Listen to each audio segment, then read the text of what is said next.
Kami ini para pengacara, tapi bukan pengangguran yang banyak acara. Tetapi karena inilah hukum kita edan, kalau tidak pandai-pandai kita membela diri, kita bisa jadi sasaran mereka. Mereka enak aja, ya jelas saja pengadilan, ya pengadilan sama penyidik, kepolisian dan jaksa itu kan satu paket.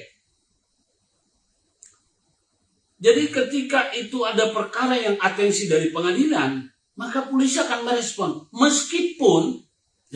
meskipun itu tidak memenuhi unsur, mereka akan paksa-paksakan.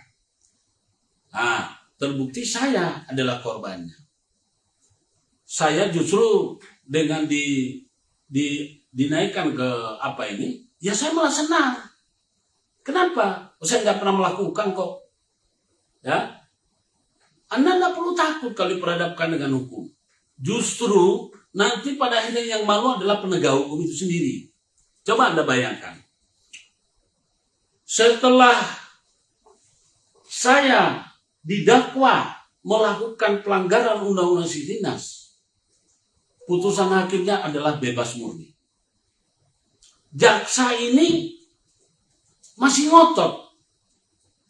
Pada waktu dia menuntut saya cuma 3 bulan. Yang menjadi pertanyaan, ancaman pidana kalau memang terbukti melanggar terhadap itu adalah 10 tahun dan denda 1 miliar. Ya, biasanya kalau pidana-pidana lain kan ada paling terendah ancamannya, paling tertinggi ancamannya berapa. Ini nggak ada. Pokoknya 5 tahun ke atas, 10 tahun. Jadi sekali lagi saya ingin memberitahu kepada kita semua sebagai edukasi. Anda kalau merasa tidak melakukan suatu kejahatan, tapi Anda difitnah atau Anda direkayasa, lawan. Sudah waktunya masyarakat Indonesia tidak boleh lagi kita main 86. Lawan. Bagaimana dan di mana Anda cara melawannya? Anda melawan di pengadilan. Karena persidangan terhadap rekayasa kasus itu dibuka dan digelar dilaksanakan secara terbuka untuk umum. Di sanalah ruang di mana Anda sebagai terdakwa atau selaku terdakwa akan mempertahankan argumentasi Anda dan Anda akan menunjukkan bukti-bukti bahwa Anda tidak bersalah.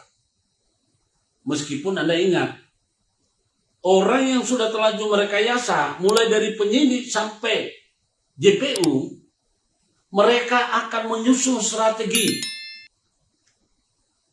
Mereka akan menyusun strategi membuat seolah-olah semua adalah benar adanya Anda melakukan suatu pelanggaran.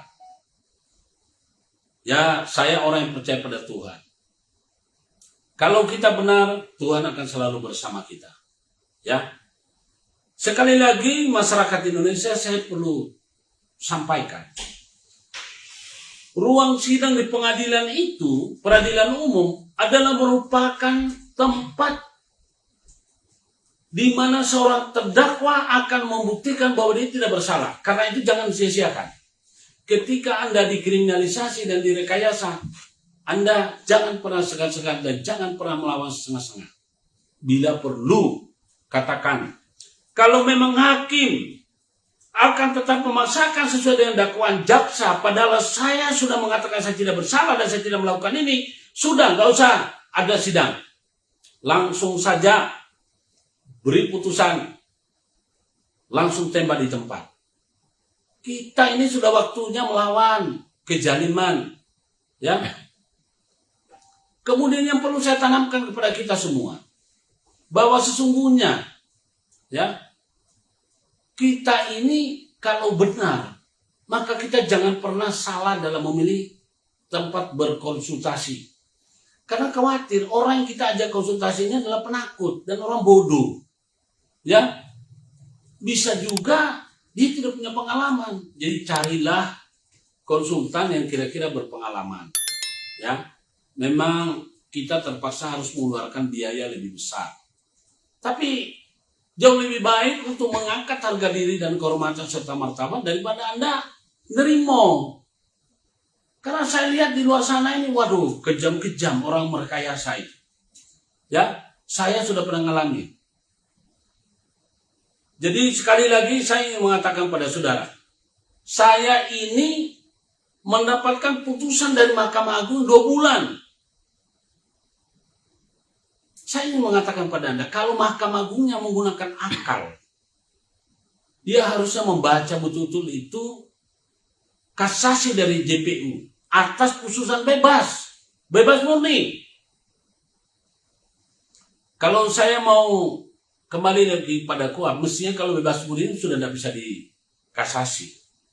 Tapi karena berdasarkan jurisprudensi, ya, kejadian masih ada yang beberapa kasus itu juga dilakukan kasasi oleh jaksa terhadap perkara yang sudah diputus oleh pengadilan setempat bebas murni, maka saya tidak bisa lagi berbuat apa-apa karena berdasarkan jurisprudensi. Tetapi yang menjadi pertanyaan saya, kenapa hakim kasasi dari Mahkamah Agung kok tidak membaca? Pertama, yang harus dia pelajari ini unsur perkara yang dibawa ke sana. Ya. Dan tolong diingat, hakim kasasi itu bukan judes faksi, tapi judes jur. Judes faksi, hakim kasasi itu tidak punya hak menilai tentang materi perkara. Yang dia harus lihat, yang harus dia lihat adalah perilaku hakim terhadap kejadian peristiwa barang bukti. Sebetulnya majelis hakim sebetulnya hakim kasasi tidak punya hak, tidak punya kompetensi untuk memeriksa. Mahkamah Agung yang mestinya memiliki kedudukan yang mulia dan terhormat, ya, harusnya hakim kasasi ini membaca baik-baik.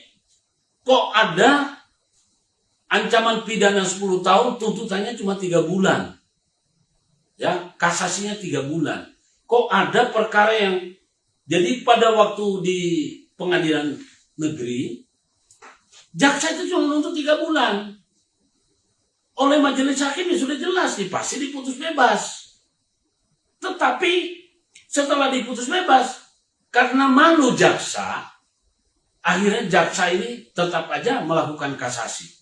Entah karena malu atau karena kena desakan dari pelapor. Mungkin sudah terlanjur dapat bagian. Nah, oleh majelis hakim, oleh hakim kasasi di Mahkamah Agung, sudah tutup mata, langsung mau mengiyakan, oke, diputus 2 bulan. Waduh, jangan main-main Pak. Kalau sampai saya ini di penjara 2 bulan atas ancaman 10 tahun, yang malu bukan saya. Karena jelas ini bukan putusan yang hukum, tapi putusan karena sogokan. Jadi saya akan terus menyuarakan ini. Anda ingat, ya, saya akan terus melawan. Ya, bagi saya sebagai pejuang kebenaran, saya harus konsisten. Kalau memang ancamannya 10 tahun, sudah paling bagus didiskon 1/3. Apa ini? 3/4.